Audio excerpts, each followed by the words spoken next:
Good afternoon, or I guess late morning West Coast Wherever you internet. are around the world, yeah. Wherever you are around the world, happy college football selection Sunday. The playoff has been decided. My name is Dan Rubenstein, the gentleman to my right. I guess you're my co-pilot for this. I guess we can call it this that. flight through It's reaction. going to be very smooth. It's we're going to land on time. Not a ton of turbulence. There will be no snacks. Sorry about that. Sorry. His name is Ryan Nanny, and we are going to break down all things college football playoff. We have our official top four. We know who is ranked where. We know where they will be playing. We even know early Vegas lines to figure out how everybody's sort of looking at these matchups. So with that, Ryan, you saw the top four. It didn't seem like there was going to be a ton of drama, Yeah. at least not like we saw last year with the Ohio State, Baylor, TCU triumvirate. So what were your thoughts when you saw that it was going to be 1, Clemson, 2, Alabama, 3, Michigan State, 4, Oklahoma, with, of course, Alabama taking on whoever they're playing. So Michigan State. So the story, I think, of this not very drama-filled selection is Michigan State jumping all the way from the 5th spot to the 3rd spot, leaping over an Oklahoma team that didn't play because that's just how the Big 12 has its schedule set up. Yes. Harder to explain possibly why that is, given that Oklahoma down the stretch has looked nothing but strong. And Michigan State, even though this may be a factor of giving Iowa indirectly a lot of credit because it's not as if Michigan State went out and dominated Iowa for 4 quarters. Right. So you kind of wonder, are they getting the bump because the selection committee said, look, this is a quality Iowa team. The strength of schedule isn't what you necessarily want it to be, but they had enough on there to make us say, yes, beating this Iowa team, especially in the manner they did, having to grind it out with that interminable final drive to take the lead. Right. That's enough to give you that. 22 plays? Yeah, that's enough to give you that jump over Oklahoma. It could have gone either way. Ultimately, probably not the biggest deal, but I'm sure we'll argue about it all the same. And we'll be joined momentarily by Spencer Hall of SB Nation. Every day should be Saturday, as well as guests to discuss Clemson, Alabama, Michigan State, and Oklahoma throughout the show.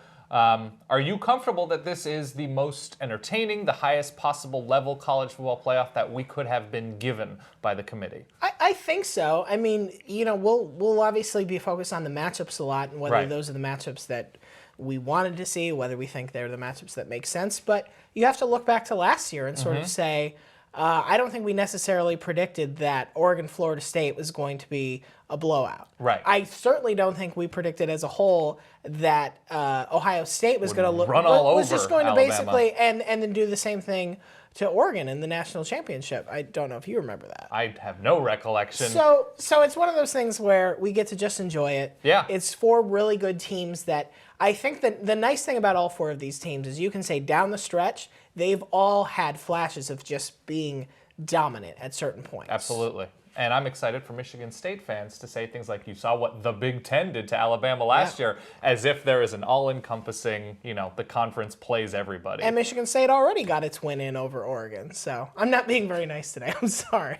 I'm so nice to you. My team scored 1 offensive touchdown. With that, let's bring in Spencer Hall, of course, editor, just general boss man of SB Nation. There he is, looking grandiose and resplendent. Spencer, what was your immediate reaction to seeing the top 4, the teams that are in the top 4, where they're ranked, and the matchups that we're going to see in a little bit? Well, as I watched them here on the estate, it was shocking to me to see how orderly this was and how well everything fell in line. I know that there was a little hiccup yesterday when Florida managed to go up by the majestic score of 7-2 over Alabama.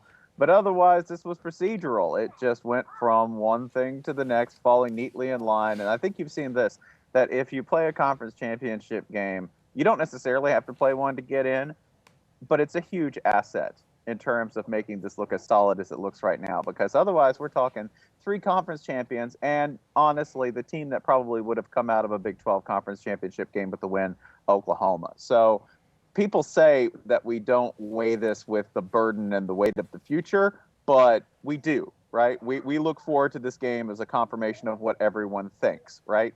And I think that is in large part why people are so confident with this and why they feel like this makes so much sense.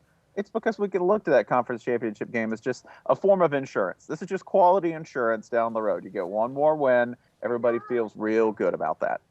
Spencer, for better or worse, Michigan State jumps Oklahoma for that third spot. And I'm sure Sparty fans are very happy that they're getting the respect they feel they deserve at this juncture.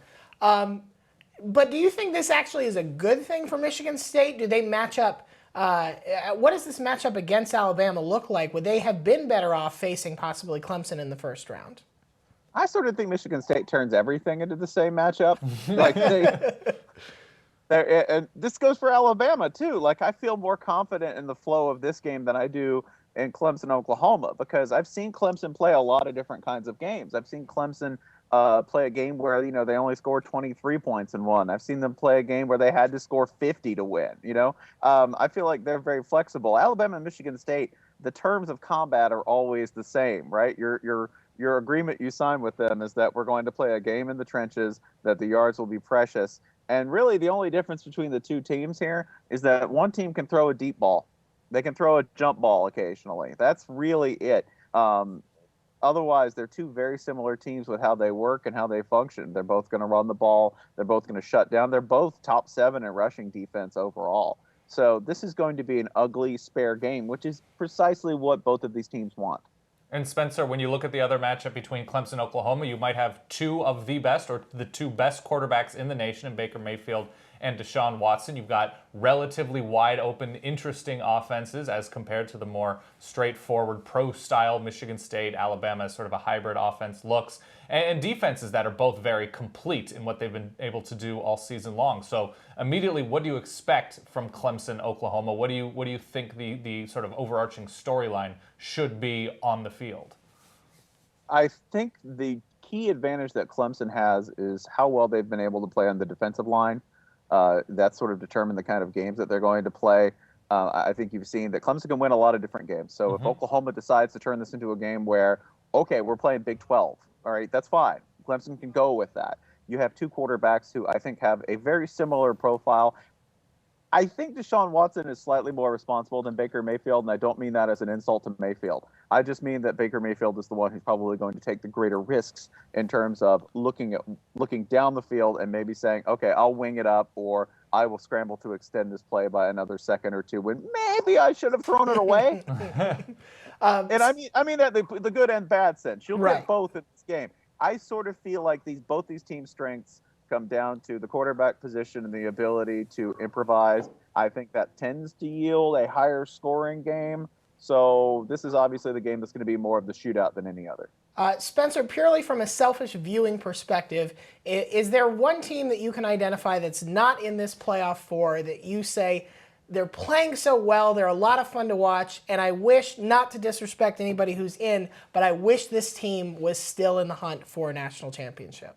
I hate Northwestern so much right now for beating Stanford because what a waste of space that team is in terms of the national scene, right? In terms of watching like an unremarkable but good team.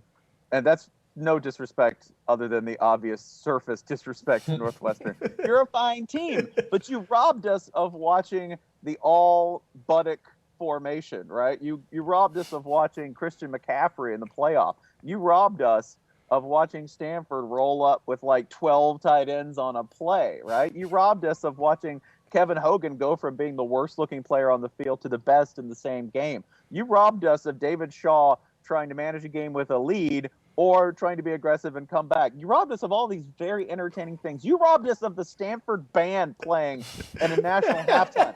You know what appalling and entertaining things the Stanford band would think up for a national playoff? You took that, Northwestern. I hate you. Yeah, it would have probably been POW themed, knowing the Stanford. It would band, have been POW themed. All right, so Spencer, thank you very much for joining us. Enjoy the playoff. I think it's going to be really entertaining. I think we got it pretty much right. And Spencer's right. The Stanford factor would have been interesting. It would have been, yeah. You lose to Northwestern in that manner, putting up just no offense. You deserve what you get. Just very little. Just very little. Very little. It was more of a tasting plate of offense Yeah. than a sort of buffet. We're going to talk Michigan State with Brian from the Only Colors here. We're going to talk Clemson with Brian from Shaking the Southland, our terrific Clemson site, momentarily here. Clemson, they go wire to wire. They have the most wins in college football. They finished the season 13-0. Have a chance, I guess, to go 15-0 for what I'm assuming is the first time ever, because that's a lot of games. Right. What do you see when you see Clemson? What I really like about Clemson, I mean, Deshaun Watson is sort of the obvious weapon on offense, and he's been consistent all year long. I think Spencer nailed it, that his decision-making is fantastic. He has a really good sense of when to test the defense, when to sort of take the safer options. Right. But I really like Wayne Gallman. Ooh, yeah. Because he's just so reliable out there. He gets you give him 20 touches, he's going to give you 100 yards and a touchdown pretty much every game. Yeah. And he doesn't necessarily have the take over and destroy an opponent ability that you have of maybe a Leonard Fournette, maybe a Derrick Henry, Dalvin Cook, one of those guys.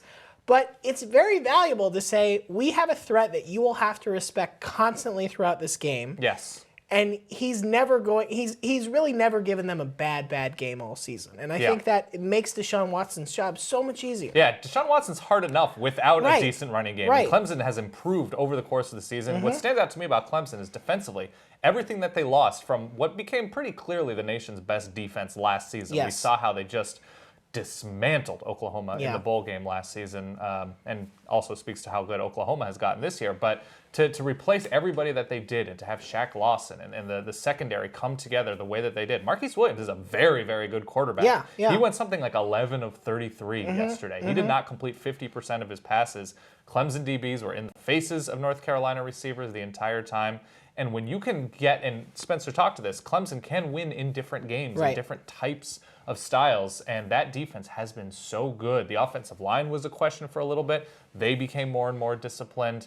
Clemson is that team that they're stretchy. They're malleable. They don't Clemson anymore. I don't know what that word means. I don't know what that means. But yeah, the Clemson story should be great. And I think, the Clemson-Oklahoma game, in terms of entertainment, in terms of college football, as a television program, as the kids like to say. Probably has the best two quarterbacks in the playoff at this point. Yeah. And that's something I would not have predicted at the beginning of the season if you told me Connor Cook was going to be in the playoffs. Right. This is absolutely true. And Baker Mayfield, former walk-on. Former walk-on. We will be joined by Brian from Shaking the Southland, hopefully here in a little bit. We're also going to be speaking to ERIK and Joe from Roll Bama Roll in the Only Colors. Do we have Brian? We have Brian. Great. So, Brian, you just got to watch an undefeated Clemson team tear through the ACC, win the ACC championship game against a potent offense with a relatively new defense. How are you feeling about the Tigers today? It's pretty good. If you'd asked me 6 months ago, I never would have put any money anywhere near this as a possibility. But we all know you never bet on Clemson anyway. No, it's fantastic, but I'm not going to lie, a little disappointed to get Oklahoma for the semifinal. I was hoping for Michigan State. True. I think it's a much better matchup, but, Bama's got to get the breaks, right? Yeah, it's always biased in Bama's favor, even when they're not the number one team.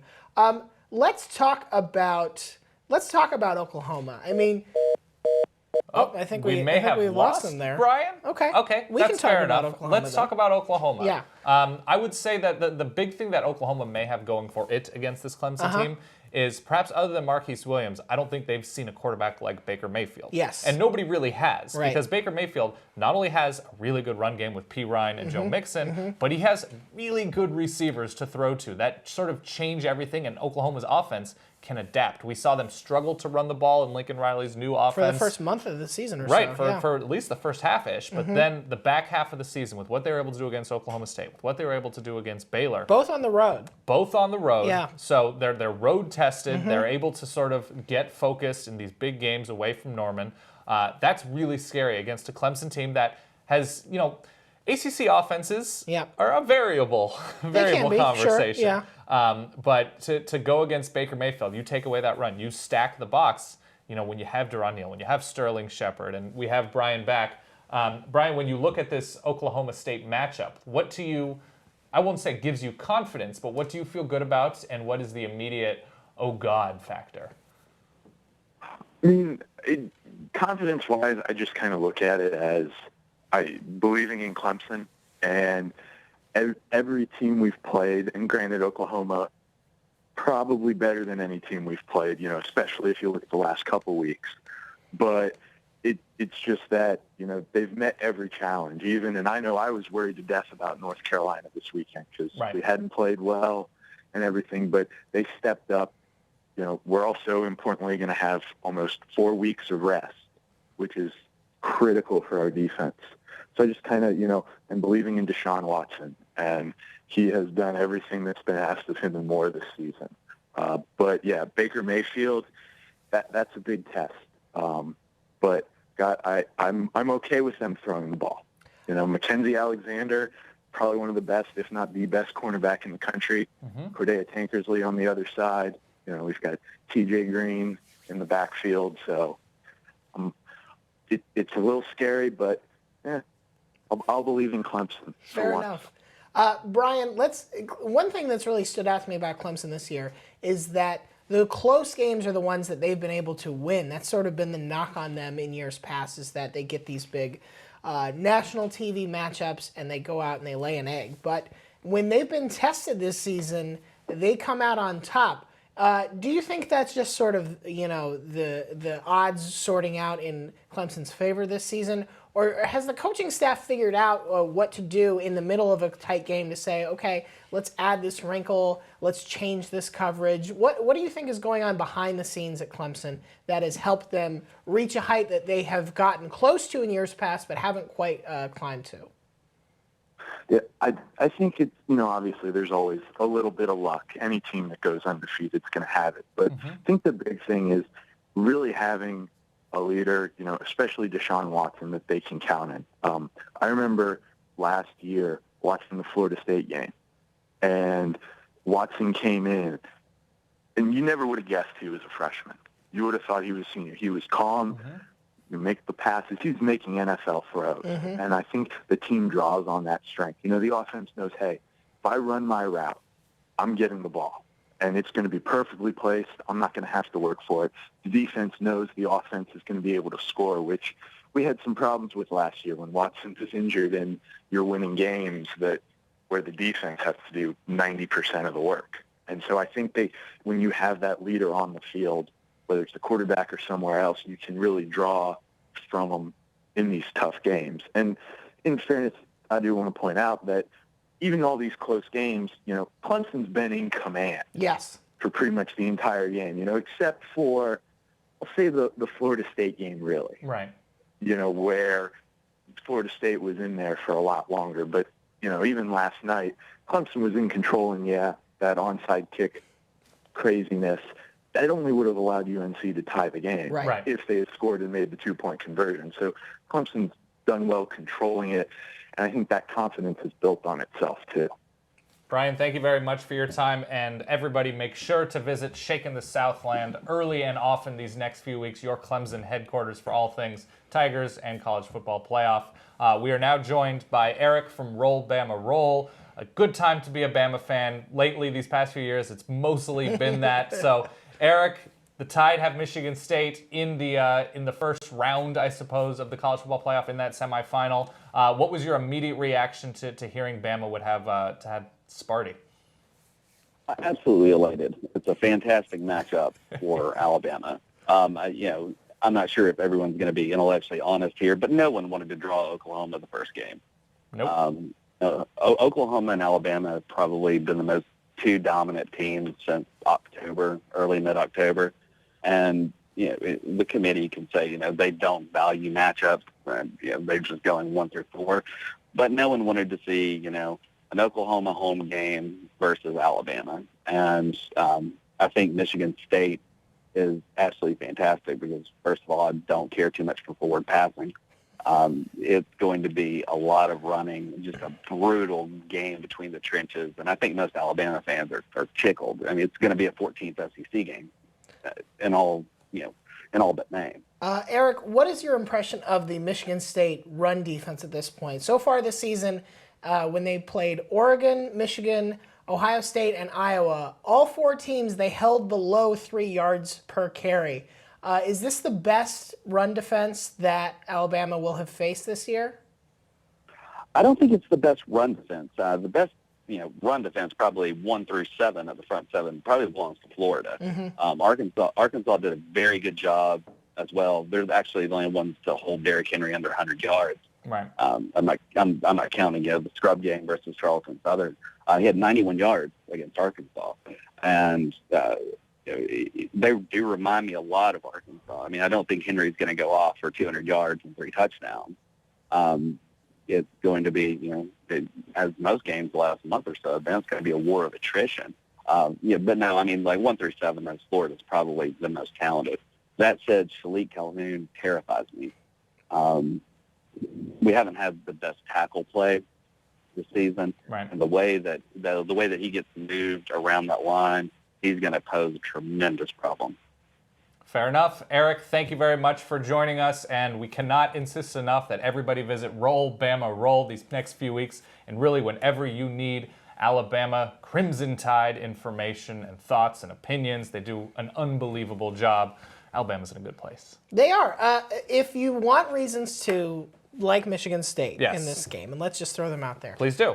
Michigan State, 3rd in the country in turnover margin, plus 16 Huge. so far. And that, I think, speaks to not so much that this is a defense that goes out and just takes the ball away from you. Right. It's really that they take care of the ball. Correct. On when they have it on offense. That's going to be important because the worst thing you can do in the world against this Alabama team is give them a short field. Absolutely. That's when they just Give them start more moving opportunities. downhill on you, especially because Alabama is a kicking game this year. And They this, do. And so you just can't assume we'll hold them to a field goal attempt and maybe they'll miss it. Not this year. This is not that Alabama team. Right. I do sort of wonder if how Connor Cook factors into this, because Right. you look at the SEC as a whole, and you say yes, Alabama beat Dak Prescott. Yes.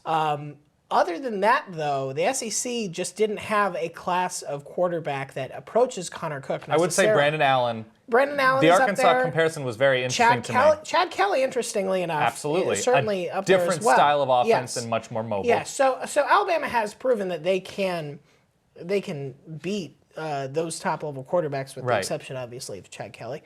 But it's going to be, they haven't had that consistent stress over the course of the season. Right. So interesting to see how that shakes out. All right, I'll stop you right there because we have Joe from The Only Colors, of course, SB Nation's fantastic Michigan State community. Joe, first of all, congratulations on Sparty making it to that playoff. I'm sure a number of your readers have worse hearts for this season and the endings of games against Oregon and Michigan and Ohio State and Iowa, but of course it all works out for the Spartans. So how do you evaluate Michigan State in this moment? Are they playing the best football of their season? What is your current snapshot? Yeah, that's a great question, and thanks for having me. My opinion about this team right now is that they're sort of peak D'Antonio Michigan State at the moment, kind of like how Iowa is peak Iowa at this point as well, where they're playing really good defense on the ground at least. I mean, you saw that 85-yard touchdown for Iowa last night through the air, and sort of MSU's secondary is still a little bit shaky at times given all of the injuries. Hopefully R.J. Williamson, who's been out for much of the year, will be back for the bowl game. I think it's a team that was able to run the ball, pound green pound is what D'Antonio would say, and it's just sort of a peak Michigan State type of team at this point. Joe, one thing we talked about with Brian Lewis from our Clemson blog is the advantage that these teams have now of having a good amount of time to rest up. One team that doesn't get talked about as being pretty beat up over the course of the season, even before the season even began, is Michigan State. How much is that month off going to help them just in terms of getting healthy, maybe building up some depth, getting guys who are able to maybe at the end of the season we're at 80%, get them much closer to 100? Yeah, I think that the biggest thing there is with Connor Cook. He seemed like he was not 100% in the game last night. There were some times where throws that I think that he normally makes, he was not able to quite zip balls in like he had. He had gone down with a shoulder injury against Maryland and, obviously didn't play against Ohio State and still wasn't quite 100% against Penn State and Iowa. So to me, that's the biggest thing. If Connor Cook can get back to 100%, that's the biggest thing. The other one is R.J. Williamson, who was on the dress list yesterday against Iowa, but did not play. He had a bicep injury and has been out for much of the season. But other than that, I mean, I think this team was nearly as healthy as they've been. Along the offensive line, there have been a number of injuries, and it seemed like those have kind of been overcome between Jack Conklin and Cody Keeler and Jack Allen. All those guys missed a little bit of time, but they're back now. So, yeah, I think it's mostly Connor Cook and R.J. Williamson, but absolutely additional time will be helpful. All right, thank you very much, Joe, for your time. We will be watching intently as Michigan State will take on the Tide of Alabama. And by all means, everybody, The Only Colors does a fantastic job covering all things Michigan State. And it's a good time to be a Sparty fan as well, surviving all that they have. We are now joined by the secret king of SB not Nation. Secret. No, he's just out in the open, king. This? Yeah. We should have some sort of music for him. Emperor Bill Connolly. All hail Emperor Bill Connolly. All hail Emperor Bill Connolly, Lord of Information. That makes us sound like a very difficult government. Lord of Information. No. Bill is a benevolent emperor. He is a benevolent emperor. Bill, we have our 4 teams. You have poured over everything. You've watched a million games. Are you excited? Where is your brain right now for these matchups? Well, I'm not sure Michigan State should have leaped Oklahoma in the playoff rankings, but I'm happy about it because it gave me the matchups that I personally wanted. I wanted to see Clemson, Oklahoma. I wanted to see just the rock fight that is Alabama, Michigan State. And then so we have kind of similar styles, and then the winners will face off in the finals in a kind of a contrast of styles. So that should be a lot of fun. And I'm not completely sure what to expect here, but I guess that's probably good. Bill, looking at your S&P Plus rankings, you've got 3 of the top 4 teams matched up between the playoff committee and your numbers. The outlier there is Michigan State. What is it that they are lacking or lagging behind the other teams that are in the playoff at this point, based on just sort of the pure numbers point of view? Well, the numbers look at the whole season, and so they look at the Rutgers game, for instance. They look at some of the games where Michigan State just wasn't very impressive, and so I mean, I always said that the numbers should start the conversation, and so it starts off there, and then you talk about injuries to the offensive line, injuries to Connor Cook late in the year. Then you can make the case that they should be higher than that, but the numbers don't care about injuries, so they're going to rank them there, and that's fine if they keep winning, it doesn't really matter. A team that was sort of on the fringe to start out the season because of how they finished last season was Oklahoma. They obviously come on strong this season. They have the late wins on the road. Baker Mayfield is a legitimate Heisman candidate. Obviously, they get their run game going. Their defense looks a lot better than it did to sort of finish the year last season. What is it about Oklahoma at this point that most impresses you for the Sooners as a top 4 team? Well, they rebounded. I mean, they had the least impressive result of anybody in the playoff right now, and they got pushed around on both lines in that Texas loss. But the fact that they were able to, basically fix their weaknesses from that point forward. The run blocking was more and more steady. The run defense is still not as impressive as the pass defense, but it was clearly good enough. They just were able to adjust to their weaknesses and maximize their strengths. That's what the goal is. And I know that Ohio State fans, for instance, are yelling about the fact that they lost to Texas, and they did, but that doesn't end their resume. The fact that they look like maybe the best team in the country over the last, 6 weeks or so clearly matters. And Ohio State fans should definitely know what it means to suffer a loss early and then rebound and make yourself better. I resent that you are suggesting that Texas is even as good as Virginia Tech, but I understand why you're doing it, Bill. Yeah, they're not at all. They beat Baylor, so ignore all context there, and that's impressive too. That's fair enough. Sure. I was definitely not playing quarterback for Baylor in that game. One thing that strikes me about the Oklahoma-Clemson matchup is that these are the two offenses that stick out right now as just super, super balanced. They can throw the ball really well when they want to. As you said, after the Texas game, Oklahoma's rushing attack has just blossomed. They're averaging over 6.1 yards per attempt on the ground. Is there sort of a breaking point where you sort of say, one of these offenses I can see making this mistake or that mistake, or they have this tendency that might bite them? Or are we just in for a really interesting let's have a shootout and see who's still surviving at the end of the Orange Bowl?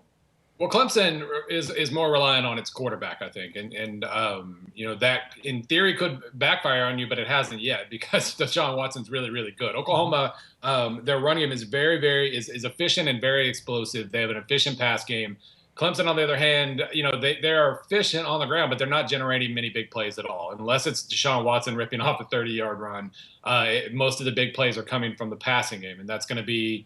In theory, that gives you something to shut down and make them one-dimensional. It's just that, other teams have figured out how to make them one-dimensional sometimes. At North Carolina, last night for much of the game, Clemson didn't do much on the ground, and they still scored 40-plus points because Watson's really good. Bill, you mentioned that, Ryan mentioned that Michigan State is the only team that is not a top 4 teams in terms of what the numbers are saying with efficiency and success metrics, but you mentioned that these are the matchups that you wanted. Are these the 4 teams that you wanted in terms of entertainment and how high they're playing right now? Well, they certainly, this gives you a nice cross-section of college football in terms of, speed and strength and this trend and that trend. They seem to, encompass most of college football right now. And I think, that's a bonus. That's not necessarily what you aim for, but it should make a very fun product. You got 4 teams from relatively different parts of the country. Nobody out west this year, obviously, but, a lot of different styles, a lot of different influences, and the subplots, the, Saban and Michigan State, the, Clemson whooped Oklahoma last year, which Clemson fans seem to be reminding everybody a lot of right now. Just a little bit has changed in the last 12 months, so we'll see. This is absolutely true. Bill, thank you very much for joining us, and it's a must-read football study hall. Bill's work on SBNation.com, both previewing before the season begins, his work throughout the season. He does an amazing job. He is, as Ryan said, the emperor. He is the emperor. He's the emperor. Ryan, let's close this out. Yeah. We have superstars across the board Yes. in this college football playoff. Deshaun Watson, Wayne Gallman. I don't know if Gallman's on the superstar level, but Derrick Henry and the Bama defense. Yeah. Oklahoma with Baker Mayfield and Samaje Perine. Even Sterling Shepard has had a great star-studded career. Michigan State doesn't have that person. Not necessarily, yeah. I would say until last week when Jack Allen. Jack Allen. That's true. Starting center, ran his way into the hearts of a nation. Into the hearts of the nation, and as a Heisman Trophy finalist. And we're having a ceremony here this coming Friday. It's super soon. Yes, hoping to have all 3 finalists here, including you, Mr. Allen. We got to get you here. Ashton Henderson from southeastern Louisiana. Yeah. Jack Allen, and of course the Miami defensive lineman, whose name I don't want to mispronounce. Kamalu, yes. Yes. So keep your eyes peeled for that.